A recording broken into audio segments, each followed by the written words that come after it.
Hi everyone, welcome back to my channel for another tutorial.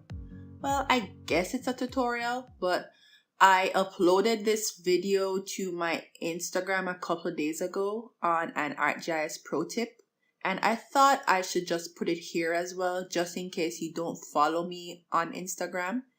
Anyhow, this is an ArcGIS Pro tip where you can save your favorite ArcMap styles to be used in ArcGIS Pro, and this is how.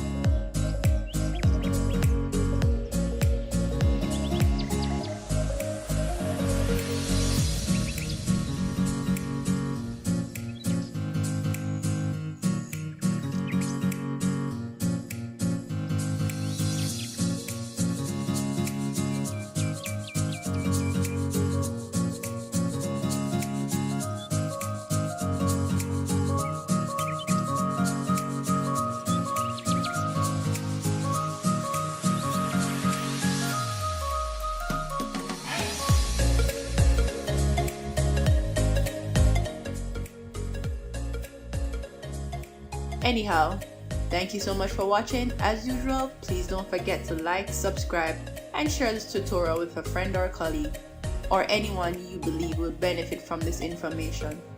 Also, please let me know in the comments how I'm doing or if there's any other tutorials that you'd like to see. Thanks again and see you next time.